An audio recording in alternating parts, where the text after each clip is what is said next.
Hello,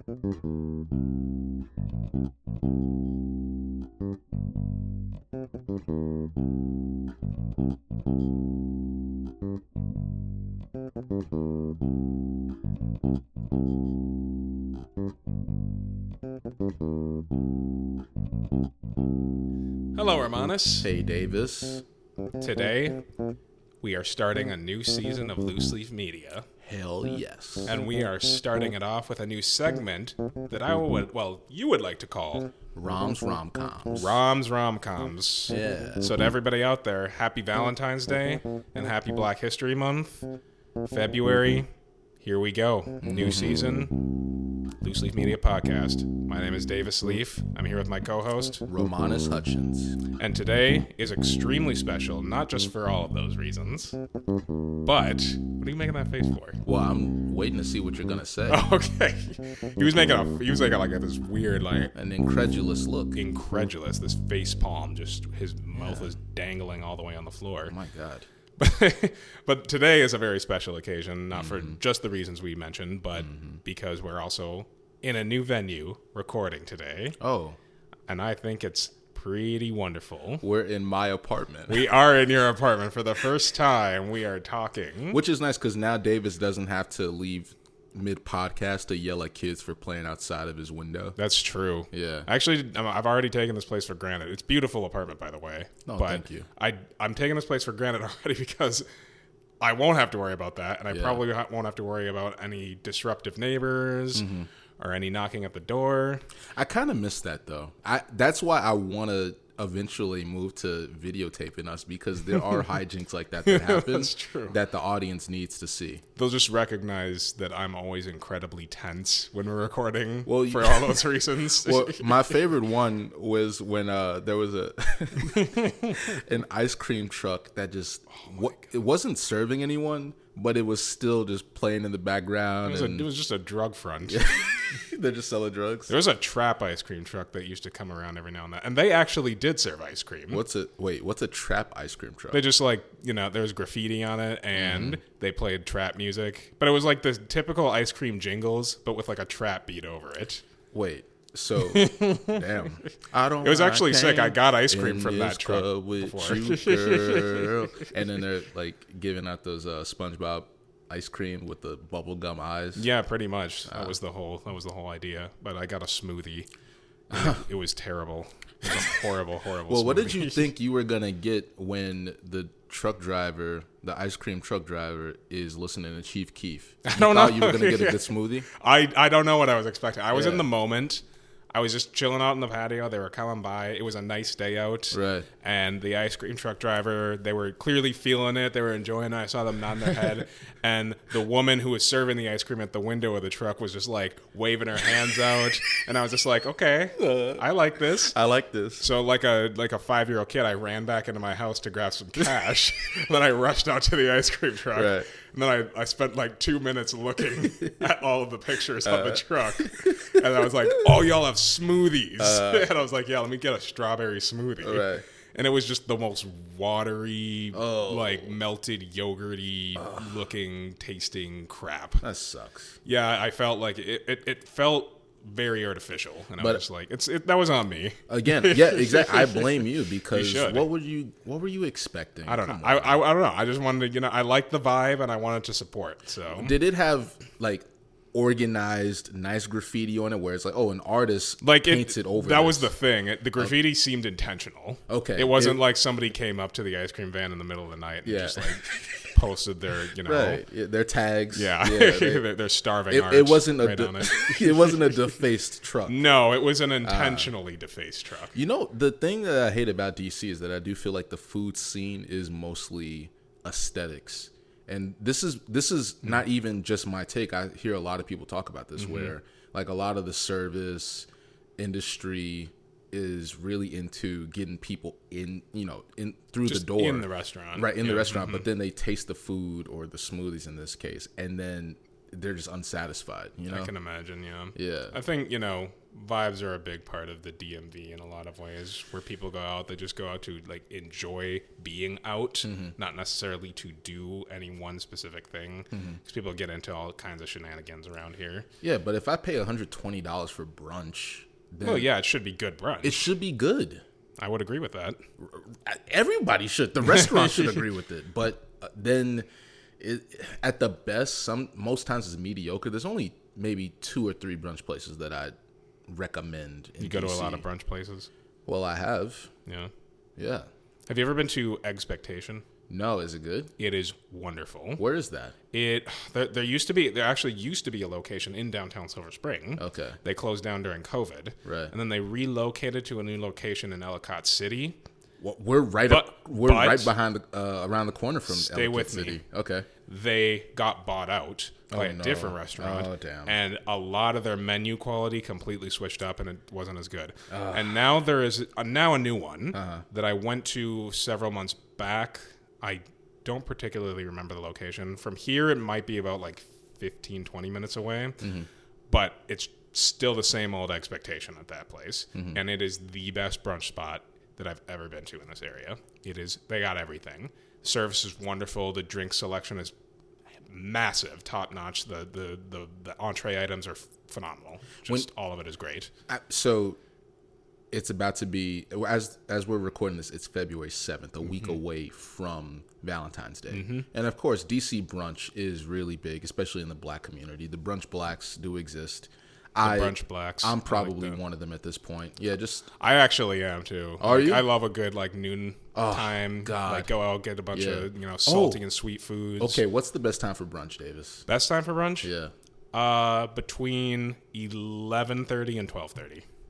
That's what I'm gonna say. Okay, so I agree with you, but the issue is that there are a ton of black women right now listening to this pod that are gonna say, "Fuck no, 1 to 2." 1 to 2. That's too late. That's lunchtime to me.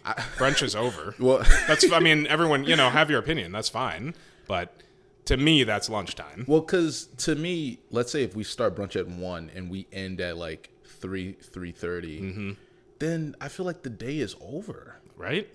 Like, I don't like 3 o'clock. Yeah. 3 o'clock is a terrible time of day.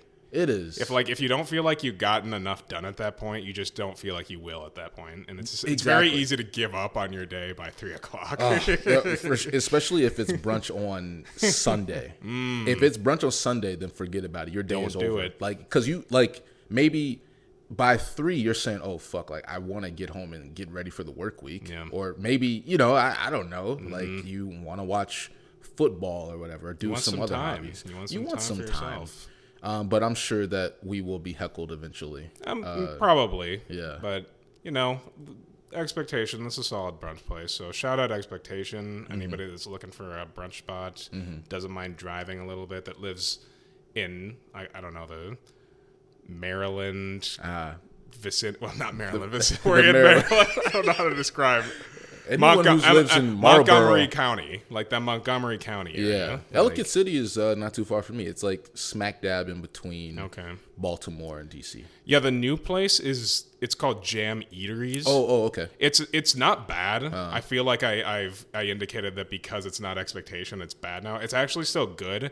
I just went in there still expecting the same quality of food, and I don't know if I would necessarily consider it a downgrade, but it's definitely a change in recipes that they're using there. Right. And so for that reason, it was just disappointing to me. But it's still a worthy spot. Anytime I've gone to Expectation, it is always a 20 to 30 minute wait. And they don't. I don't think they take reservations, but like there's always a line out the door waiting for people waiting. I do hate waiting. That's why I'm big on reservations. I feel that, especially for the places that you're going to be waiting if you don't have a reservation. Dude, I know some places that they just won't be. You will never be able to sit for brunch time. It's a hot commodity. Sometimes you gotta make a reservation a month in advance. I have done that for specific places. I'll tell you later. I don't like telling you don't want to share your special spots. No, I understand. You gotta keep some shit close to the vest. That's real. I respect this. Speaking of brunch, I do want to point something out that I feel like I've noticed while being in your apartment here. Yeah. Where's your coffee pot? I do not possess a coffee pot. Really?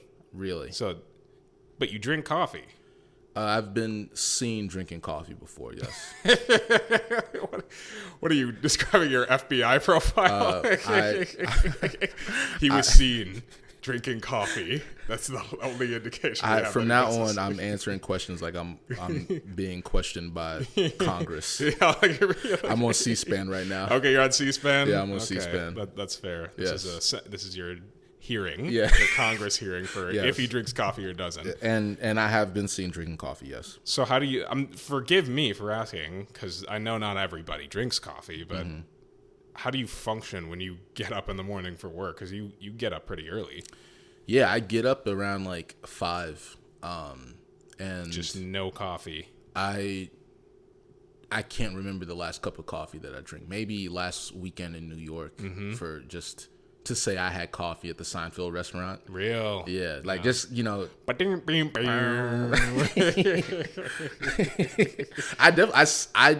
you for that. Oh, I love you.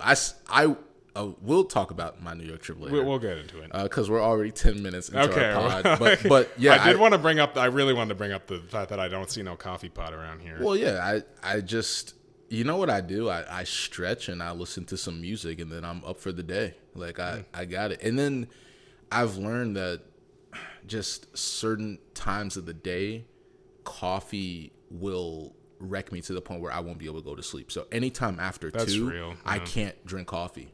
That's fair. Because I'll try to go to bed at like between 9 and 10, and then I might be up for like an hour and a half, and that will ruin my sleep. That is the tough thing about drinking coffee is you got to time it right. Otherwise, you're going to mess up your sleep schedule. But I know people who drink several cups of coffee a day. That's me. How many cups would you say you drink? Dude, I've had 2 cups since I've been here. And you're off today. You're not working today, and you've had 2 cups of coffee. It's called a caffeine addiction. See, I have other vices. I prefer to be asleep, but I'm also kind of addicted to being awake, if that makes sense. I prefer to be awake, but I can't stop falling asleep. And that's where the balance comes in. Yes, here. That's why we're buddies. No, I respect that. Yeah. Well, Romanus, what movie are we going to talk about for the first Roms-Rom-Coms? Well, Davis, I wanted to start by reviewing Love Jones, but for some reason, someone didn't watch the movie. And so thankfully, I did suggest another movie that we're eventually going to get to. And I will say that this Roms-Rom-Coms is just one review in a total of 4 that we're doing for Roms-Rom-Coms. So the one we'll be doing today is The 40-Year-Old Virgin. Directed by Judd Apatow, starring Steve Carell. I'll read the summary. Delighted. Steve Carell plays Andy Stitzer. Andy, a socially awkward but kind-hearted man, has made it to 40 without ever having sex. When his coworkers discover his secret, they take it upon themselves to help him lose his virginity. As Andy navigates their misguided advice, he meets Trish, a single mother who could be the real deal if he can overcome his fears and insecurities. Davis, how did you feel about The 40-Year-Old Virgin?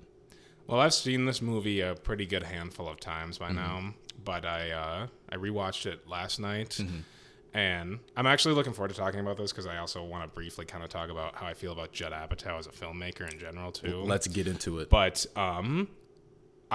yesterday I actually watched the unrated version. Remember when those existed? Yes. Yeah, and it's like 15 minutes longer. Yeah. And Judd Apatow movies are typically pretty long for whatever reason, but I'm watching this movie. It's got like maybe a little bit more sexuality in it, but it also has a lot more extended versions of dialogue between characters that were throughout the movie, mostly just characters riffing, which is like 80% of this movie.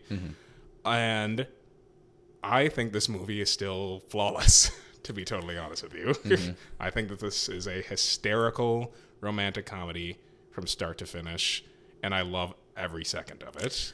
Yeah, this might be my favorite comedy of all time. Okay. And definitely my favorite romantic comedy of all time. It's gonna be up there for me. Yeah, right? Because It's so raunchy that like it's hard for me to even just label it as a romantic comedy because it kind of feels like raunch and romance are kind of diametrically opposed to one another. I don't know if I can explain it, but it just doesn't feel like a lot of the crudeness and the crassness that exists in this movie should not be in a film with so much heart that this movie still persists with. Yeah, and I couldn't agree with you more, but I will say underneath that crassness, because I would say 75% or actually 90% of the movie is jokes, is laughter. But underneath it all is a very sweet and kind-hearted movie, especially, not just the romance between, Steve Carell and Catherine Keener that plays Trish, the single mother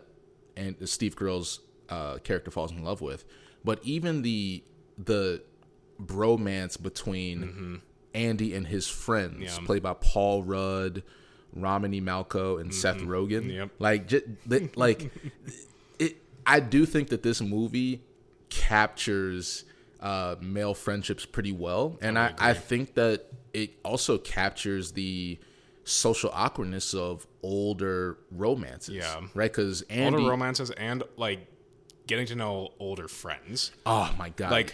I mean, roughly all the characters in the friend group are kind of in that same age range. Yeah. And Andy, he's very insecure and he feels very alienated from a lot of like social groups, especially at his job, smart tech, and him just beginning to acclimate himself to their group. There's obviously a learning curve on how to socialize yourself and how to interact with people that are very, very comfortable in that unit. And it's very realistic watching him kind of overcome those fears. And it's very sweet and wholesome in its center, I think. And throughout all the crudeness of this movie, there's always an underlying sense of sweetness to everything happening. Yeah. And it's really nice. Because Steve Carell, there's a lot of comedies that the main character is the butt of the jokes, or there's a certain relationship that they have with the jokes. Maybe they're the butt of the jokes. Maybe they're constantly making jokes. And I would say there's a fair amount of moments making fun of Steve Carell. But you do cheer for him. He is a sweet guy, and his story of how he just goes through his life up until his 40s, and he's had moments where he could have had sex, but for whatever reason it just doesn't happen. And they're all human, they're all relatable, and you just feel for them, because all of us have had awkward moments with sexual partners or romantic partners, or even friendships, and like it just stacks up for him where opportunities for love and romance just didn't happen. They just faded away for him. Yeah. That was the kind of the first note that I wrote down today, which was that what I like that's almost instantly established about Andy is that he's obviously a very nice guy, but he's also a pretty well put together guy, despite his virginity. Yes. But his flaws are he is very stubborn, and he is a little prideful throughout the movie. Wow. Where he's come to really accept this notion about himself, and he is actually going out of his way to make sure it doesn't happen at times.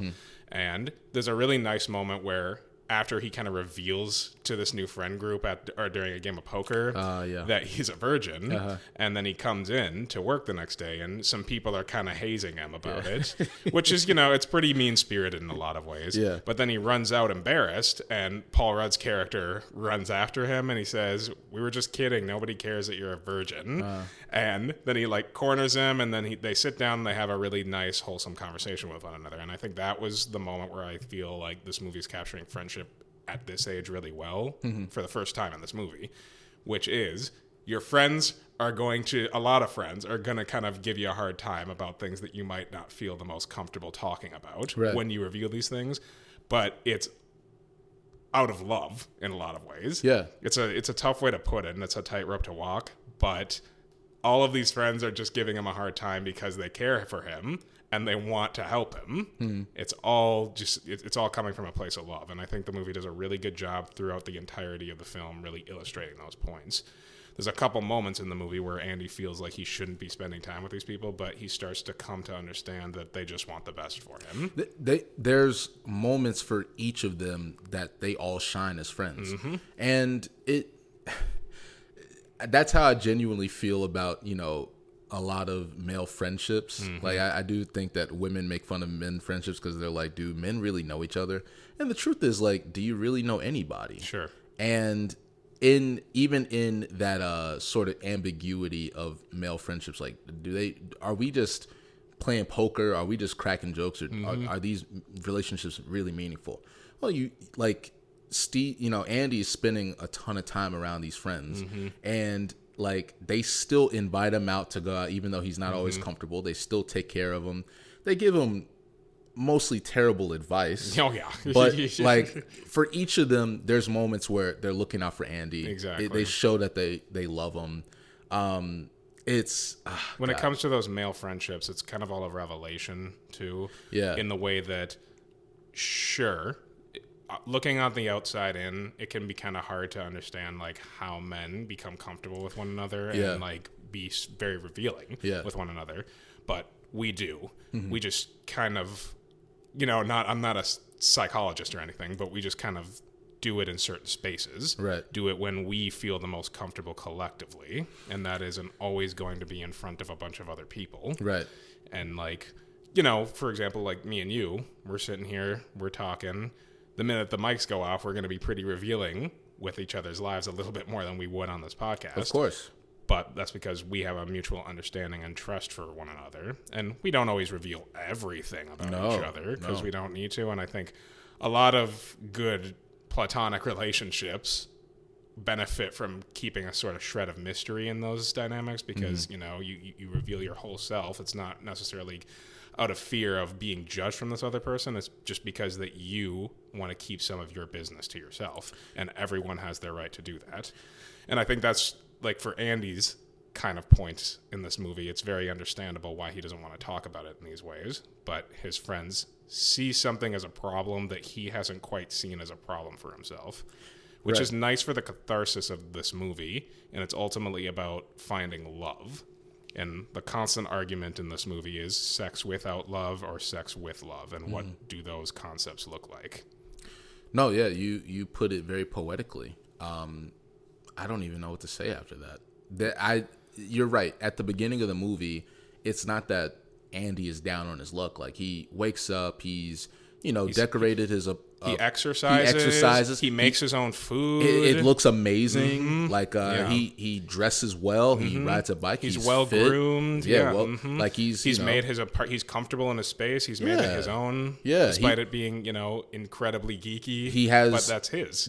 It's him. He has his hobbies. He has stuff that he values, and he's good at his job. Exactly. And he only continues to advance. At his skill sets and his job throughout this. Exactly. I don't know if there's a correlation between him getting closer to his first sexual encounter and him doing better at work in this movie. I don't know if there's a point trying to be made there in the movie, but I don't know. But it's interesting. You know what I think it is that as he just accidentally becomes more exposed to his coworkers, that human interaction has exposed him in different ways at work. So his confidence is building. His confidence is building. He doesn't even realize it. Exactly. But at the beginning of the movie, if Trish hands him her phone number, he's not gonna try to reach out to her. But by the time that Trish comes in, he's had conversations with women already. He's talked with his buddies. He's been out, so he's more open already to the idea of a romantic relationship. Absolutely. This movie is fucking fantastic. When we kind of get to it's a spectacular movie. It's very, very well written. Yeah. And when we get to the end of this movie, I'll kind of talk about a little bit more about how this movie technically really isn't at its core a movie about sex. It's about love, right? Which is the pinnacle of any good romantic comedy. The main theme really should just be about love in whatever form that takes. Yeah.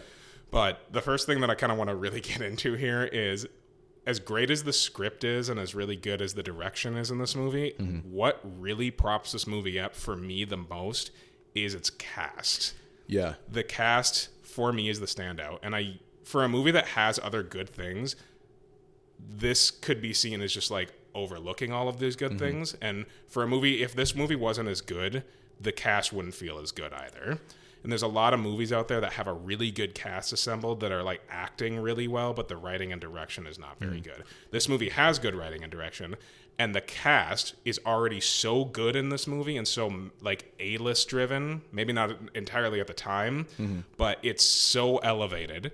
The cast and the performances are so elevated by this good script. And everyone in this movie is really fucking good. Let me read some names. Please. Before we get into much, because I agree with you. Of course, we have Steve Carell, Paul Rudd, Seth Rogen, Elizabeth Banks, Jane Lynch, Leslie Mann, who is married to Judd Apatow and has been in Knocked Up and This Is 40. In pretty much all of his movies. Yeah. Kat Dennings, Jonah Hill, Mindy Kaling, Kevin Hart, Nancy Carell, who's married to Steve Carell. Nancy Carell? She was the health clinic counselor that Steve Carell goes with. That was her. With Kat Dennings. Yes. Okay. Yes. And she's also been in The Office too. She's been in a few stuff that he's been in. Interesting. Romney Malco. Yeah. Oh my God. Yeah. Kevin Hart makes an appearance in the movie. Yeah. I said Kevin Hart. Did you say Kevin Hart? Okay, Kevin Hart. Kevin Hart is one of the funnier parts, and he is just like that whole scene. So a lot of my notes, to be totally honest, are just a list of my favorite moments in this movie. We're gonna get to that. There's a lot of great scenes in this there's movie. There's a bunch. We're gonna get to that. I was like, who's the guy that plays? It's their coworker. He's the little Indian guy. Jerry Bednob. He as Mooj. I guess I want to start out with him because he's fucking hilarious in this movie. In the first scene that we see him in, where he is fighting with Romney Malco, played as Jay, Andy's black friend, and they're arguing about commission and just the profanity. I don't even want to repeat it, but you have to see the scene. The crudeness of this movie and the profanity is like off the charts of this movie. I love every scene of it, but they're arguing about like not getting enough commission one another and trying to balance it out, and then they start getting in each other's faces. I can't remember each lines, but it's so fucking funny because it just ends with them coming to an understanding and then they just hug it out. I don't know if that might have just been in the unrated version. No, it was in it's in the full version. Yeah, it's in the theatrical cut. But they just hug it out and then they go back to work like they did just argue like they're about to fucking really square up. Mooj he talks about how he has a knife in his shoe, and it's like I'm gonna pull out the knife out of my shoe and it can't be put back unless it's got blood on it. Unless it's spilled blood. That's a good one. Just constant riffing between all of these characters to the point where it's like I don't know if all of this was actually written in the script or if Judd Apatow was just like, this is the idea of the scene, just go for it, see what comes out. It feels like that constantly throughout this movie where it just constant ad-libs, and I feel like there's not a lot of comedies that are coming out that have this level of hysterity to it. But I also feel like the comedies that do come out, I don't see this kind of riffing happening anymore. With people, like comedians, just being allowed to be naturally funny and not having to read predetermined funny lines on a page.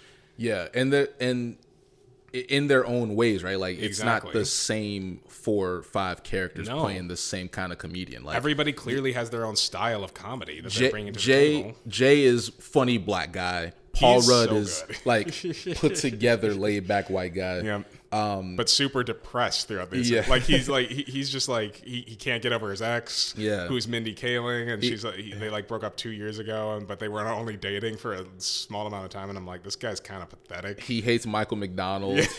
that first line is so good. Just like I came in, I woke up, I thought about it, I came into work, and I said to myself, if you don't take this Michael McDonald video down, I'm going to kill everybody in the store and then put a bullet in my brain. Just like nothing against him. He's a good artist, but if I hear Yamo be there one more time, I'm going to Yamo burn this place to the ground. Like, I'd rather hear Fran Drescher for 8 hours straight. Just play anything.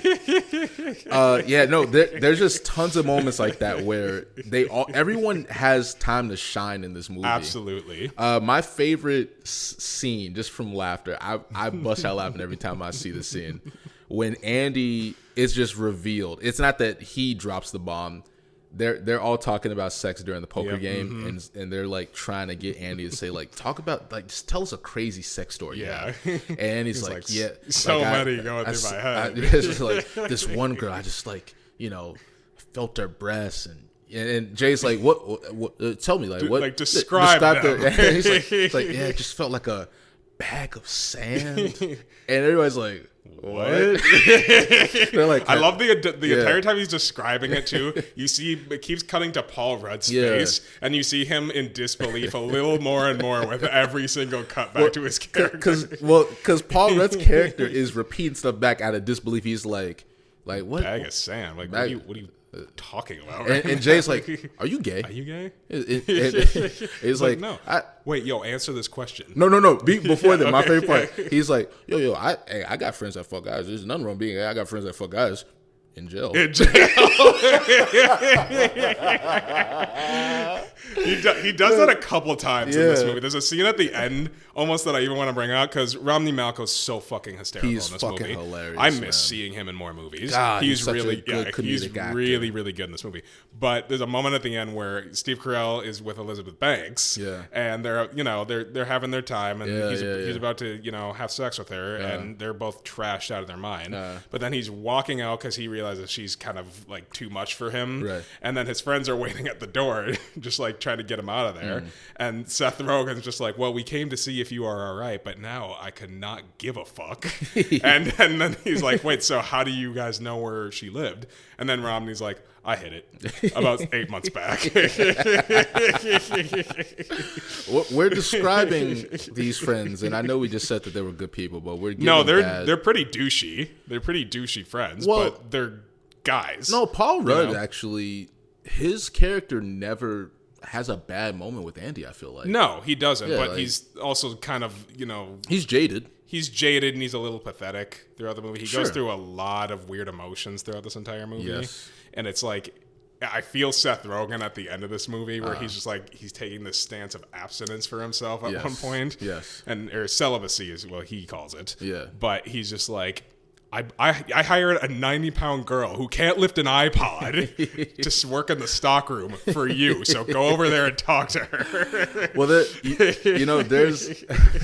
they do look out for each other. They do. Like, they feel like friends, which is like, it's, crass and kind of douchey as they can be sometimes in this movie. You sense that they're friends and you kind of come to love them as a group of friends. Well, another example of just them all coming together to be a good, solid friends to Andy is when Andy first meets Trish in the store that they all work at. Yeah. And Trish comes up to the group of them and is like, hey, can any of you guys help me with this? And they're all like, nope, this is for Andy. Yep, they just toss him to the wolves. My bro Andy, he knows everything. He can help you. Yep. And there's people that are trying to bother Andy in the background, and they're like swooping in like, oh, nope. Like, let Andy be by himself with this lady. Like, those are those moments where it's like, your bro's got you. We're trying to hook you up here. We're trying to help you get out of your comfort zone and gain some confidence for yourself. Exactly. Which I think, they like him regardless, which I think is the sweetest part of it. Yes. But they just want him to be happy. And I think Romney-Malco kind of says something like that at one point. When they're in the club, I'm going to get to one of my other favorite scenes in a second. Yeah. But when they're in the club in the beginning of the movie, and he's just like, you need to go and roll down some drunk chicks in here. He's just like, I'm not talking about a little tipsy. I'm talking about, broken heel, vomit in the hair, stumbling all around and shit. He's just like, every guy has a code embedded in them that just says, tackle drunk bitches. And I'm just like, what the fuck are you talking? Terrible. What are you talking about right now? This is what you were saying, where they're giving him terrible advice constantly throughout this movie. Awful advice. But it's always coming from like a wholesome place, as odd as it sounds. Well, from his perspective. And the truth is, there's many truths said in jest. There are men that think this way. Oh, 100%. Yeah, like all of these people. That's why it's like it catches you off guard sometimes in this movie, where it's just like, it's shocking the advice that they're trying to give him right now. Yeah, like, what are you fucking talking about? Yeah, and they're all kind of terrible in their own way, especially Romney-Malco's character. He's the worst one. He's the worst one by far, because he's like constantly talking about cheating on his girlfriend all the time. Yeah. And then like when she finally breaks up with him, my God, he just like breaks down in the break room in front, and you feel like it should be sad, but it's actually really fucking funny. Yeah. The way he's breaking down. He's just like, Andy's like, so why'd you cheat on her? Because I'm insecure. Can't you tell? Don't ever let go of love, man. You gotta hold on to it for dear life. And I'm just like, oh my God. and you know, all of them besides Seth Rogen is insecure. Oh yeah. Right? Like that's the funny revelation by the end of the movie is that he was kind of the most sure of himself in the very end. And he ends up arguably the happiest. He gains $500,000. He, gets to marry the girl of his dreams and just like live happily with love now. Oh, Andy. Yeah. Oh, I was talking about Seth Rogen's character. Oh, Seth, I'm sorry. But no, I agree with Andy. you. Yeah. I agree with you.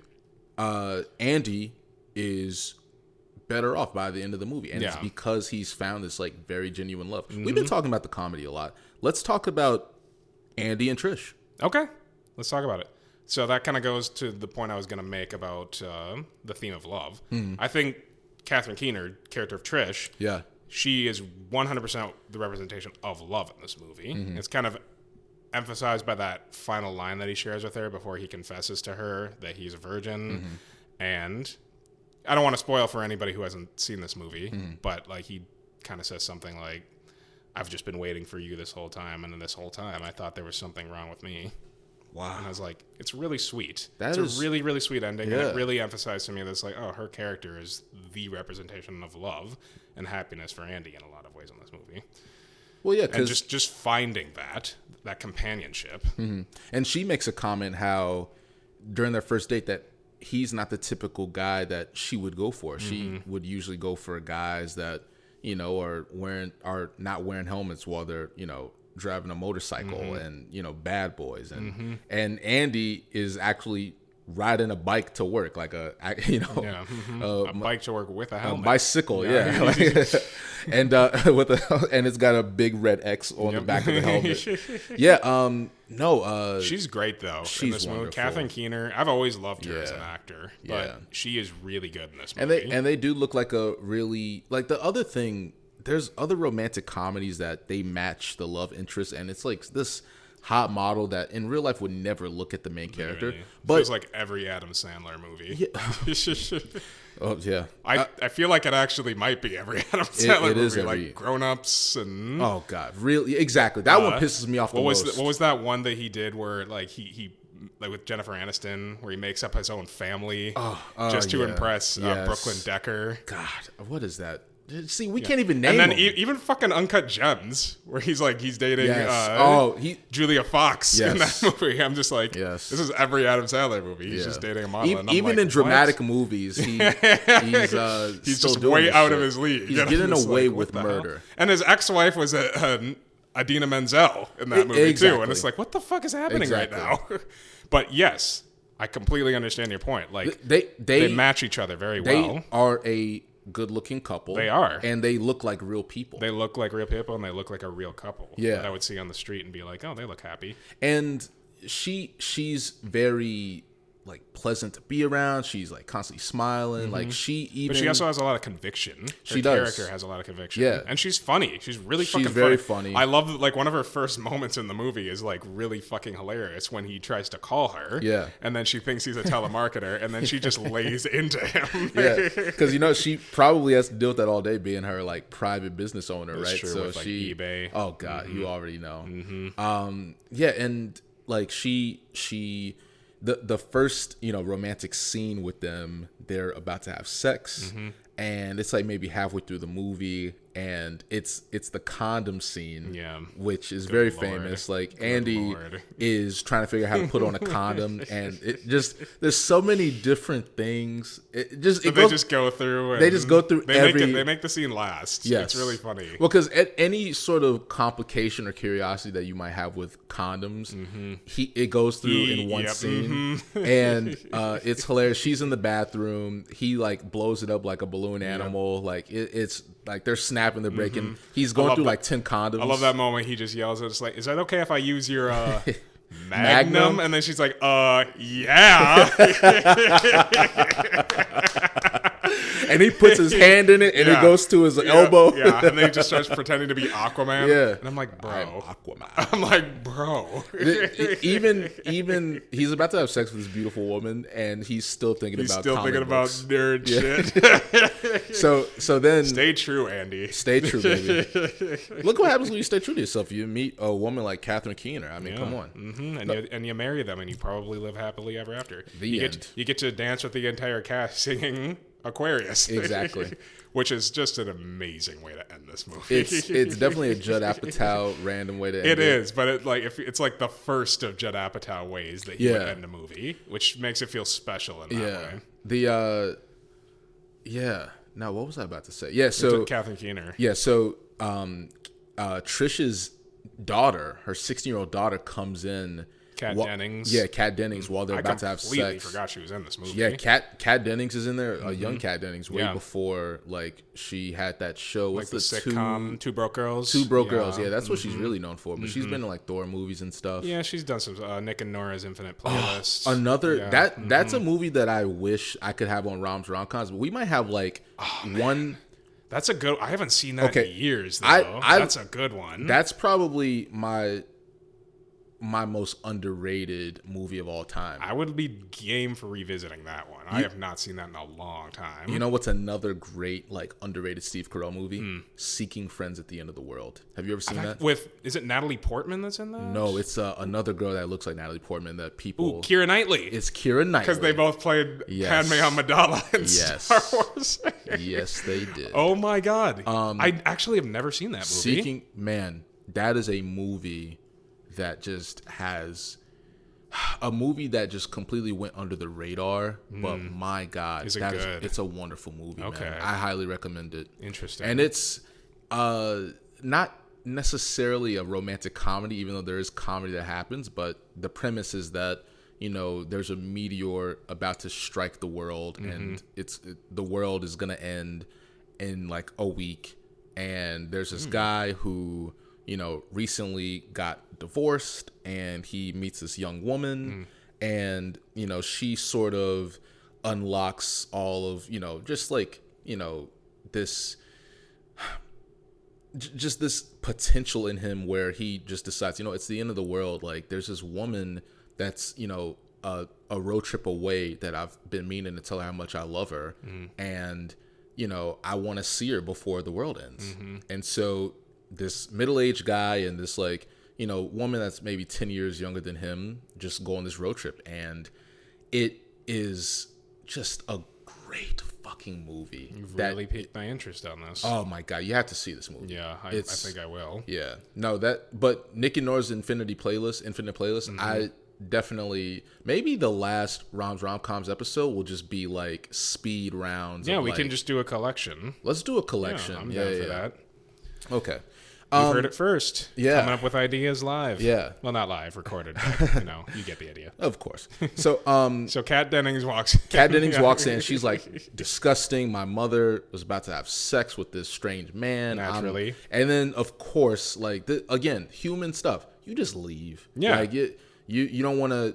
And you don't want to further the embarrassment anymore. Like your date is embarrassed, her daughter's embarrassed. Just leave. Yep. And then nothing that anybody ever does in this movie feels not only out of character, but just like out of the human experience. Really. Yeah. Like everything feels very natural and what somebody would actually do or say. In their romance, it is very. It's just human. It feels like real life where. Yeah, that makes sense. Even the pettiness that you get from Trish's teenage daughter. Yeah. Like, you're going to be protective of your mother, even in an immature way. I want to mention, like, my favorite scene in this movie, which actually is kind of like my favorite scene and scene transition in this entire movie.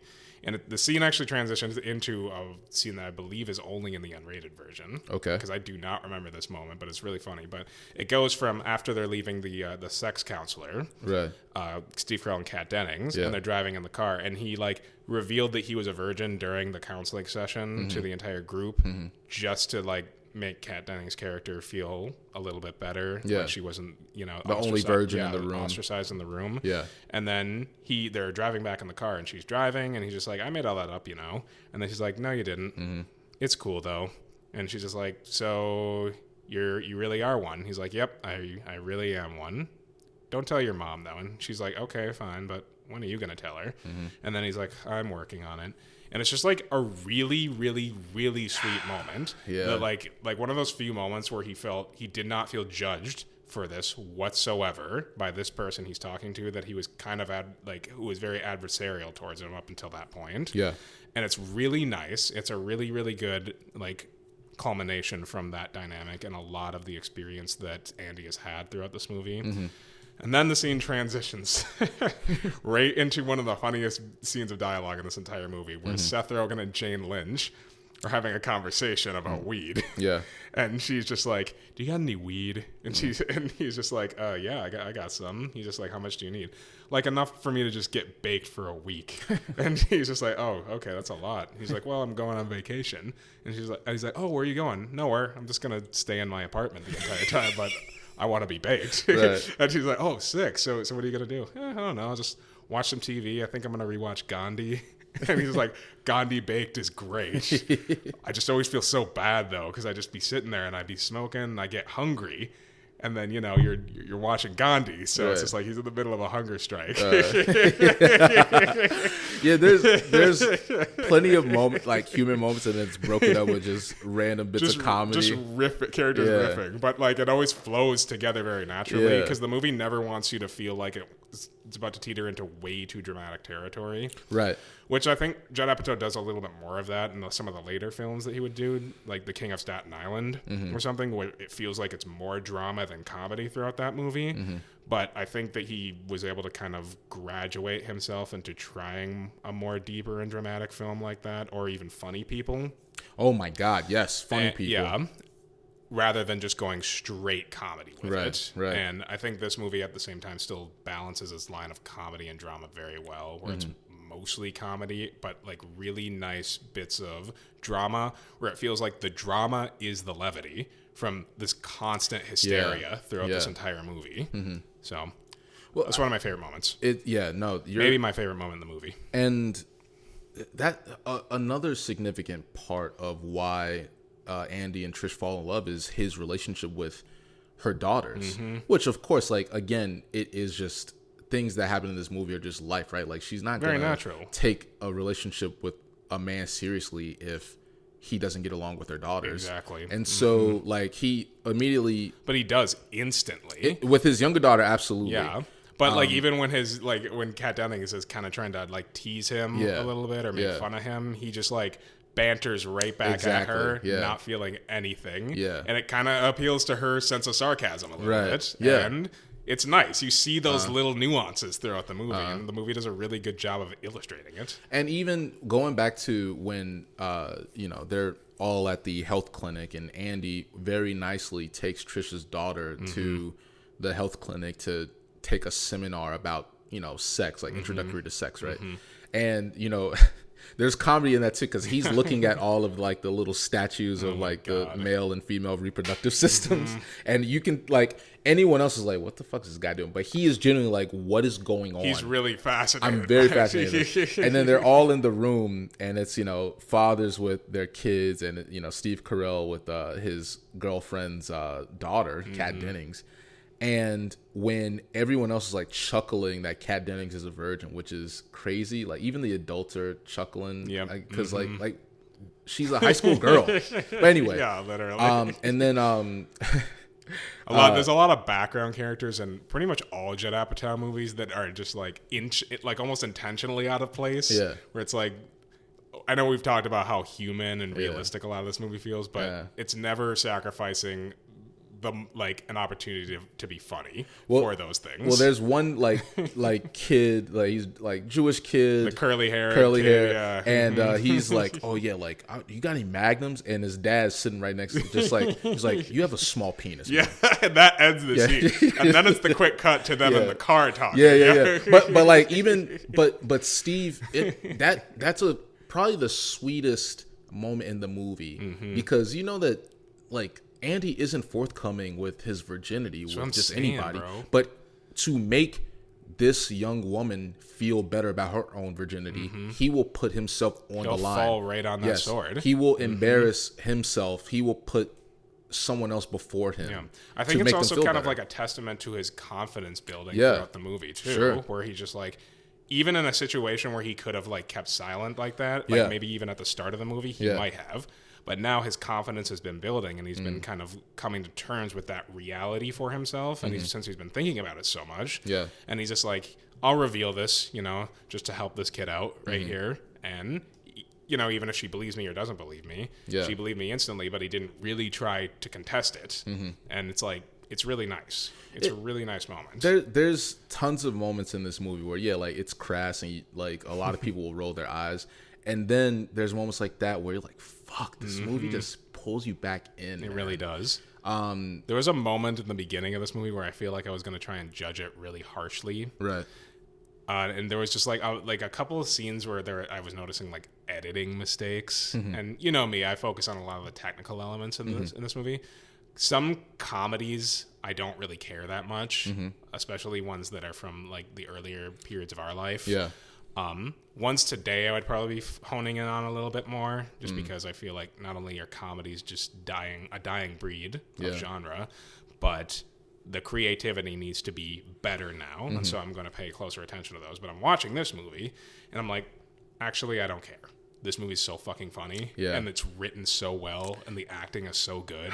I'm not paying attention. I stopped paying attention to all that for the next 2 hours after that point, and it's just great. It's just a great fucking movie. It's a wonderful movie.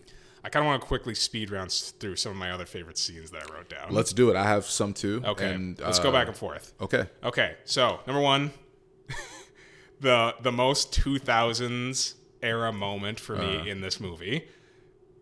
The Leslie Mann scene with them driving in the fucking PT Cruiser bumping Missy Elliott. And I was like, this is the most 2005 moment in this movie for me. And the hat she's wearing with the black and white goddamn hat. It was funny to me is it was like a Missy Elliott style hat too. And I was just like, something about the way that this is all thought out was very intentional and it's fucking hilarious. I loved it. Leslie Mann's stands out really well in that scene. Yeah, she's hilarious, just as this drunk girl who just can't fucking focus on the road. And Andy's just like trying to survive in the passenger seat while she's just like piss ass drunk driving this PT Cruiser. Well, even at the beginning of the scene where they get in the car, she's like, "Can you drive?" She's like, "No, I can't drive. I ride a bike." She's okay, I'll just drive. I'll just suck it up. Yeah. And then they get in the car. It's like, have you had anything to drink? He's like, no. It's like, oh, breathe into this. And he takes it and he just blows in it. And, you know, it has like all these lights. It's like fail, pass. And he passes. And you realize it's a breathalyzer. And he's like, oh, what'd you make me do that for? And it's like, oh, a judge just recommended it for me. The judge suggested I get one. She had a DUI and she's been court ordered to not drink at all. And she can't drink. She can't. Oh, it's just terrible. That shit is so crazy. It's just. And then boom. Yeah.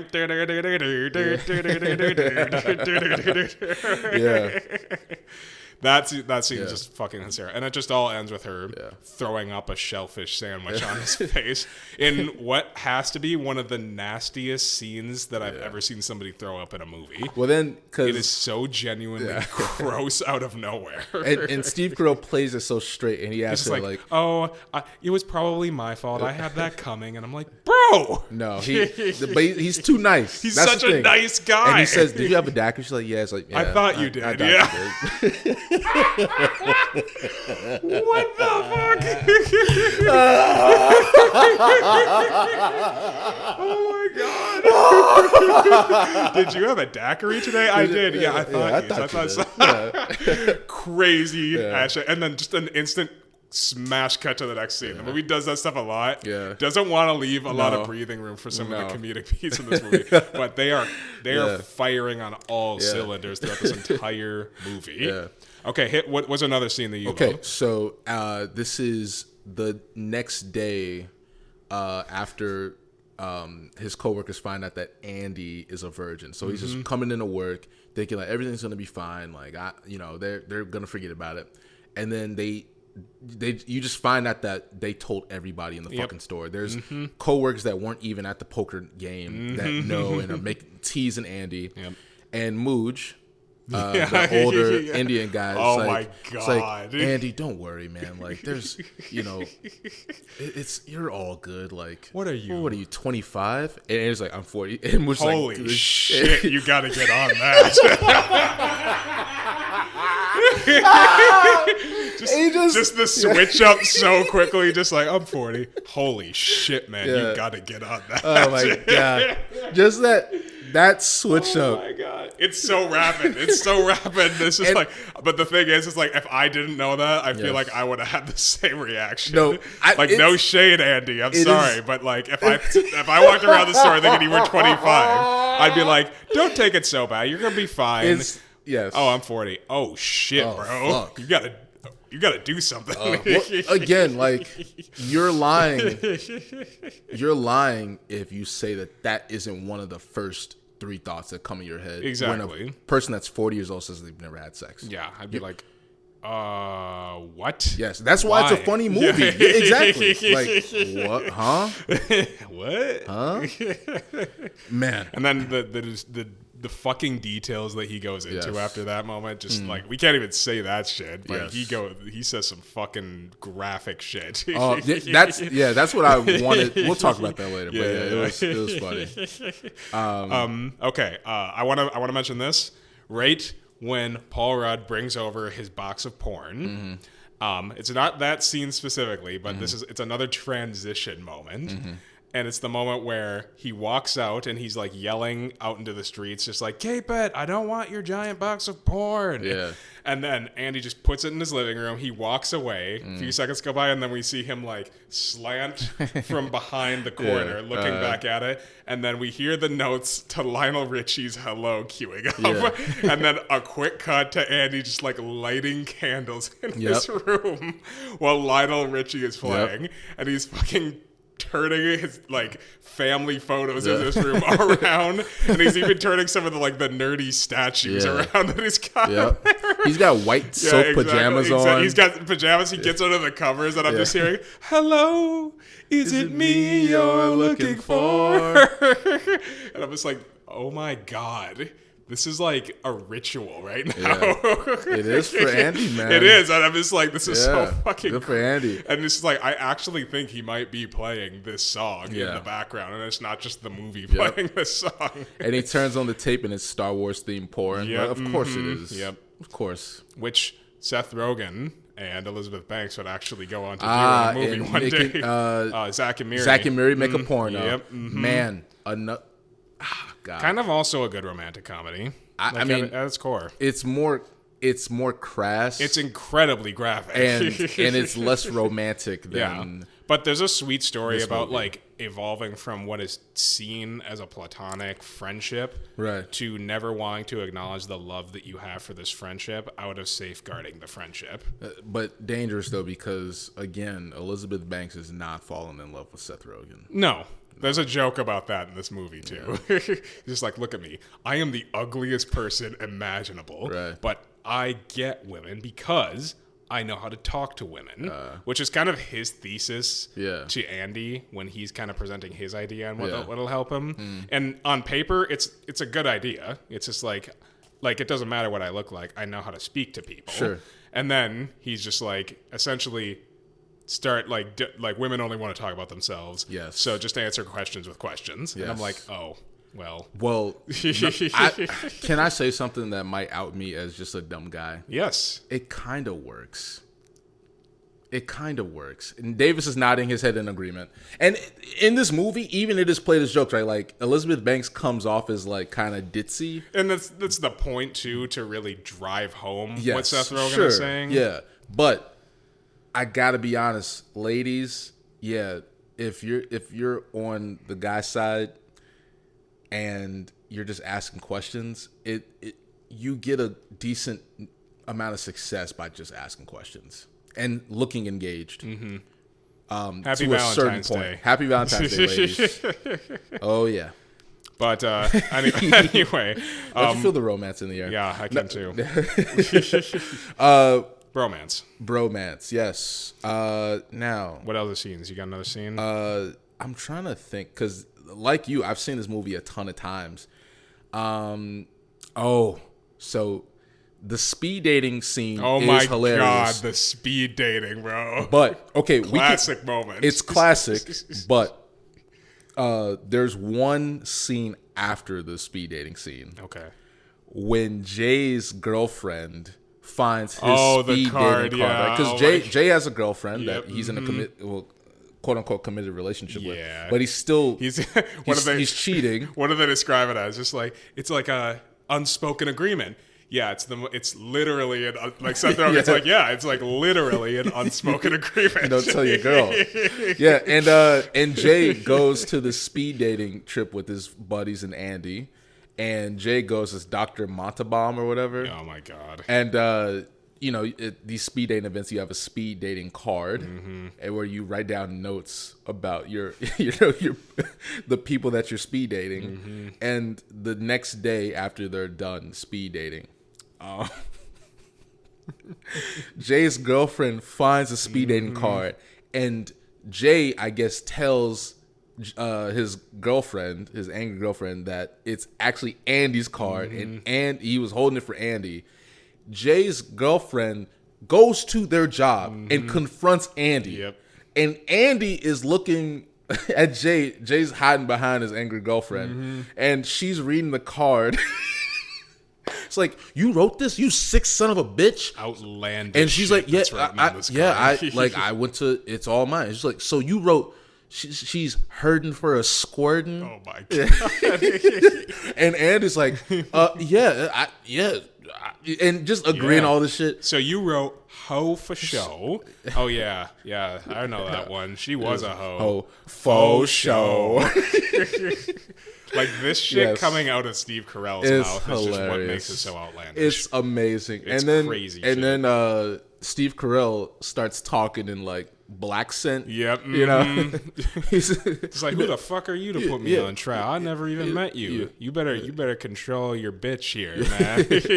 And he's just like, whoa, I can't have you talking about my one. Hey, man. Hey, bitch is running wild. Bitch is running wild. And Steve Carell just shrugs. And then what's it? That's the way it is.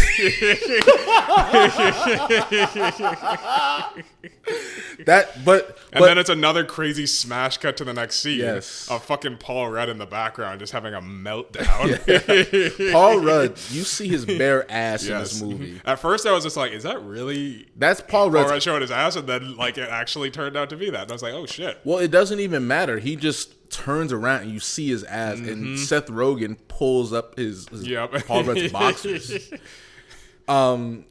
Insane shit. I want to mention one line that for whatever reason made me really laugh in this movie, and it's when he's just Seth Rogen, Paul Rudd are over at Steve Carell's place, and they're all talking, and Seth Rogen is trying to convince him to kind of like get rid of all of his unboxed action figures that he has posted around the apartment, and he's just like, you got to do something about this. Is that the $6 million man's boss? He's just like, yeah. Why do you have that? Just like the steadfast reaction of just like, I see a lot of shit in here, but why the fuck do you have an action figure of the $6 million man's boss? Well, there's a limit, right? Like Andy, I could say if I had a guy friend that had this amount of shit, if it was just in one room, I'd be like, okay, like this, you have all your collections. His whole apartment. He has it in his fucking bathroom. He has action figures in his kitchen, bathroom. Like it's a lot. It is a lot. Like during like one of the final confrontation scenes between Trish and Andy at the end, where they're remaining abstinent for like 20 dates or something, because Andy's too afraid to tell her that he's a virgin, and when they're finally at that 20th date and they're about to have sex again, like they accidentally knock over a couple of the action figures that they're packing up, and Andy gets very concerned and like deviates his attention back to like picking up the action figures when she's just like throwing herself at him, which she says, and it's actually really sad. It's a really sad moment. It's like one of the sadder moments in this movie to me, because Andy's just like so passionate about these things, but he's just too afraid to tell her that he's a virgin. And then she literally at one point says, I don't want to change you. I'm just trying to help you grow up. And it's just like, it's harsh, but she does have a point at that point too. Well, and we can even go further. Like in that moment, like somehow it comes up that like, yeah, she has kids, and he was like, no, I love that you're a grandmother. Yeah. I think it's sexy. And then it turns out like, yeah, like, what, she's insecure about that too, because she's technically a grandmother, but like she's still, around her 40s, so there's still a lot of life to live. But it's an insecurity for, older women that maybe they won't find love unless they're 25 or even younger, right? Like I have friends that even when they were 25, they're like, I'm not married yet. What the fuck is wrong with me? And I'm like, what? That's crazy. Really? Yes. That's interesting. Oh yeah. Are these friends married? No, not now. Okay. But like, wait, why? I don't know. I'm just like, out of curiosity. I was just like wondering, just like who would be them to judge? That? Maybe. Oh no, but I'm saying like they're not judging me for not being married. They're saying that for them when they were 25, they felt bad for not being married. Oh, yeah. Okay. I'm sorry, I was confused. No, it's all good. Okay, but I mean, yeah, I don't care. I'm not married. Yeah, I was gonna say, it's just like who of your 25-year-old friends are judging you for not? I mean, you know what? If I had a friend that was 25 years old and he's a guy who's getting married, I'm like, yo, what the fuck? Like, low key though, low key. I think the reverse version of that is it's reverse. Makes more sense. Honestly, 35 is when you kind of start getting like the side eye for a guy. I think a lot of people, you're definitely. Like, oh. For not getting married, not having kids by that point. Oh, you start getting a lot of questions like, when is this going to happen? When is it going to happen? I have a friend that's 50 and he had a kid when he was 45, so it's not too late. It's not too late. Yeah, come on, guys. Do you. I mean, there is a ticking clock for like women though, too, where they feel like they have to have kids at a certain point in their lives, there's still adoption and you can freeze your eggs and and that doesn't mean that you won't find love, right? Like, okay, having kids biologically is one facet of life, but you can still find romance at whatever age. Absolutely. And I think that might be the ultimate theme of this movie. Yeah. You can still find romance, love, and sex at whatever age you want to. Exactly. And not it being an adult, of course. We're talking to you, R. Kelly. No, okay. No, yeah, we are. Yeah, we are. Anyway, on Black History Month. This pod kind of went off the rails, but let's bring it back. Talking to you too, Kanye. Oh, damn. Did you see his tweets today? Yeah, so that's why I'm saying this shit. I was scrolling through. I was like, let me just put this down. He's doing it again. But he is mentally ill. Yeah, but this is like an every 2 to 3 year thing that he does. And it's probably always one of the more entertaining moments of Twitter's existence. When Kanye starts to go on his 24 to 48 hour Twitter rants. So he's back. His wife was naked at the I saw Grammys. That too, and it was super strange. It is odd. I was just like, bro, why does this is all to him coded to the point where I'm like, I feel like somebody should get her the fuck out of there. I mean, eventually, some intervention will happen. Either he will find a new white woman, or she will leave. Yeah, I think the latter is definitely likely, but I'm just like, I don't think an intervention is going to come for him. He's got too much money. Too much money and too much arrogance. Only his mother really was the saving grace that he had that could snap him back, but there's no one that he respects. Had to go and pass away. Yeah. Well, at least we got 808s and Heartbreak because of it. Great. It's a good album. I'm going to let you decide if you want to edit that out or not. No, I mean, I still like Kanye's music up to a point, but God, I would pay money to smack him in the face. I don't like anything after Devil in a Blue Dress. Which album is that?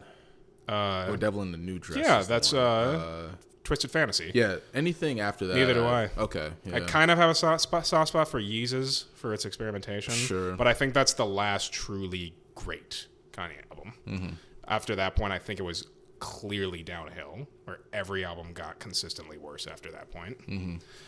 Anyway, Kanye, shut the fuck up. Just stop, man. Yeah. Well, I mean, but back to 40-Year-Old Virgin. No, just the ending not the ending scene, but just the moment of conflict between Andy and Trish, you get a feeling that they both have their insecurities and they're both really trying to find love. They're really trying to make this work.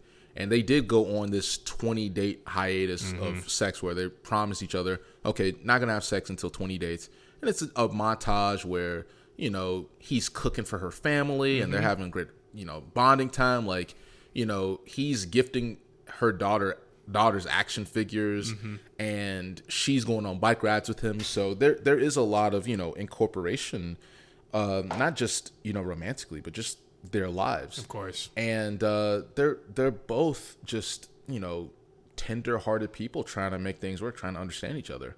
And you know, by the end of the movie, you see that, and you're rooting for them, and Very much so. It's a genuine love story.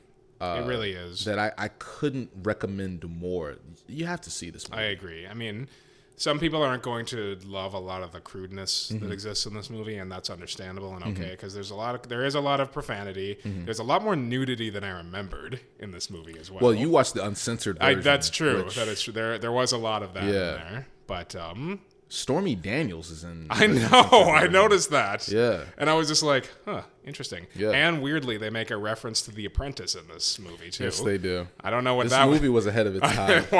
This movie was trying to tell us something. Yeah. No, And it wasn't find love. It was don't elect this man president. well, we fucked up. Yeah, we really did. We learned nothing 20 years later. I think that regardless, this is a genuine. For a lot of romantic comedies, they're definitely advertised towards women, and so the barrier to entry for men is kind of steep. It's very slim. Yeah, but I think that this is a great guy movie where the perfect guy movie for the perfect romantic comedy for guys. I would agree. Because it definitely has very just out there humor that is, you know, just you're gonna love. Absolutely. You could watch with your buddies, but then it does have a romance that, man, I wish everybody could experience. You know, people that you can be, you know, your authentic self with. Absolutely. Trish saw that Andy was a nice guy and then saw the action figures. Like, okay, like this is just, you know, this, of course, like he's a quirky guy, but like he's nice and I like him a lot and he's sweet to my kids. Of course. You know, like. And that's real. That's very genuine from right? this movie. It's genuine. Just like, again, as crass as this movie can be, the sincerity is always there. Yes. Almost nothing in this movie feels truly unrealistic. No. Like there's comedy. It plays it very straight. Right, yeah. There's comedic set pieces where it's like, you know, the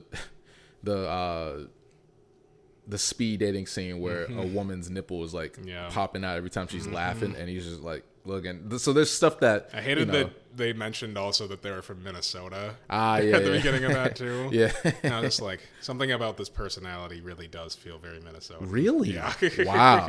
Man, then it's 40-Year-Old Virgin was a documentary. This movie's kind of it is flawless to me. Yeah. I think every scene is just perfect, and I don't think that for as long as it is, I don't think there's any real fat that needed to be trimmed off of this movie. When trying to describe the human condition, it is perfect. And just to kind of maybe wrap things up a little bit, I'm not going to go too in depth about Judd Apatow, but I generally like his movies.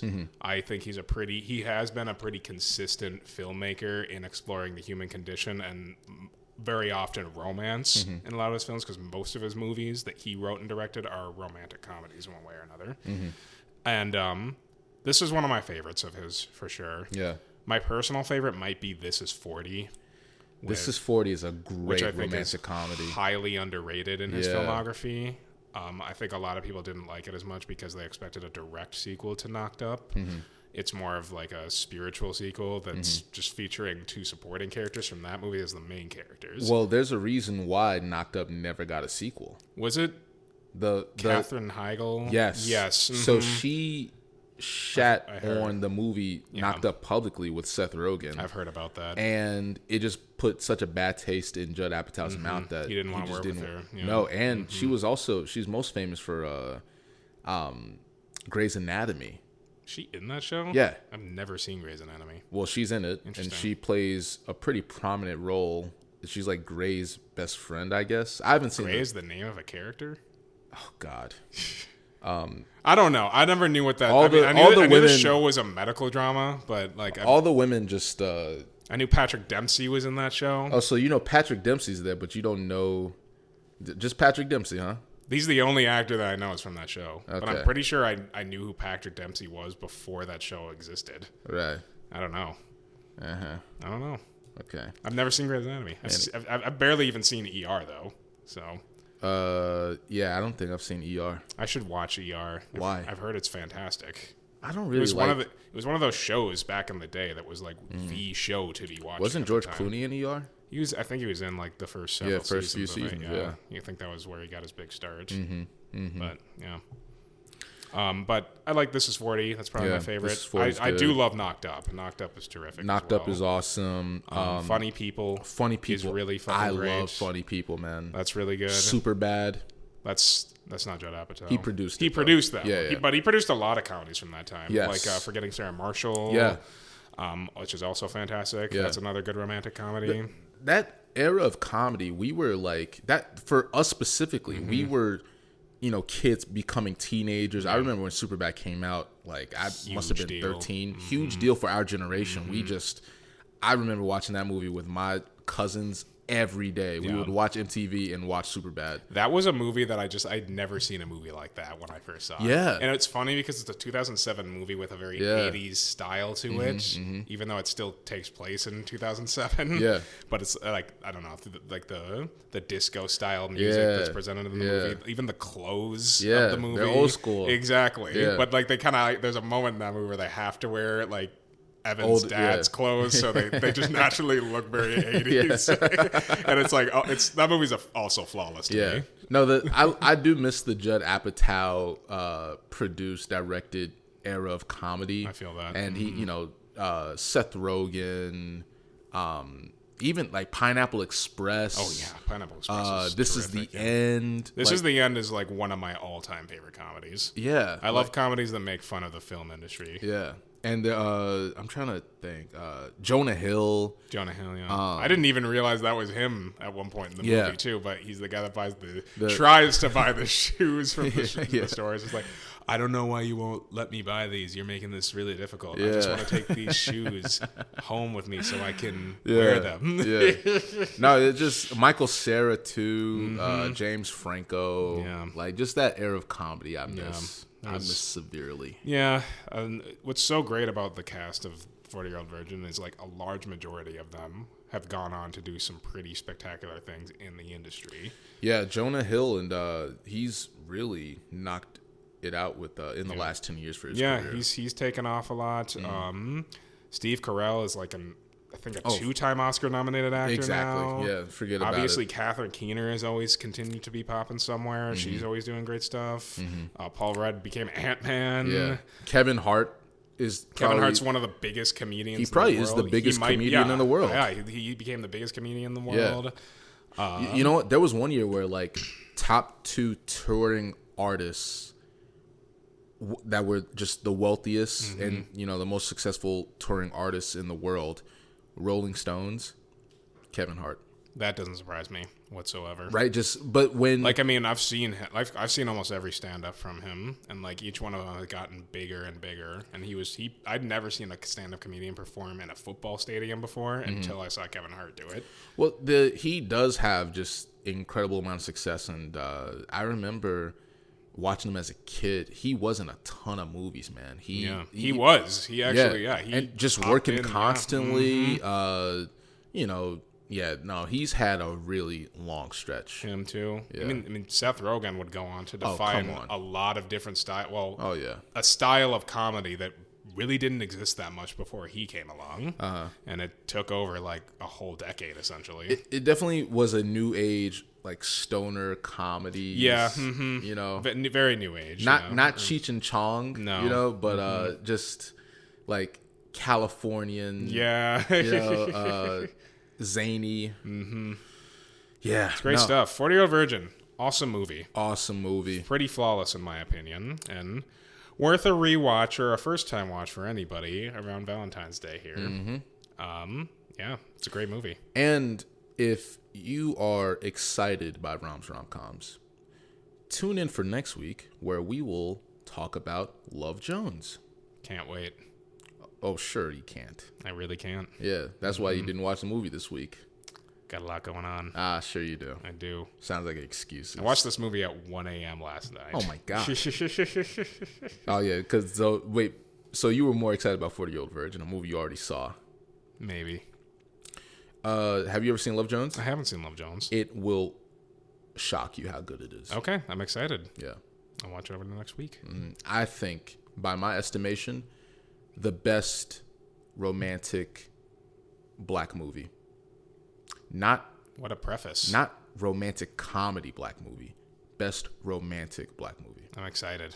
You should be. I'm very excited now. You got me real excited. Maybe too excited. On Valentine's Day. I know. Anyway. We're getting there. Well, that was Roms-Rom-Coms first review. Hopefully you enjoyed it. I am here with Davis Leaf, my co-host. Hello. And I've never gone by Rom. It's usually just Ro. Ro. Who cares? Rom. Whatever. They both work, I think. Whatever. Whatever. You close it out. Yeah, I was going to say, do you know what you're doing right now? No. These are, whatever. Well, this has been the first of Roms-Rom-Coms on Loose Leaf Media. My name is Davis Leaf. Did this with my co-host, Rom. And we will see you guys on the next one. Bye-bye. Bye.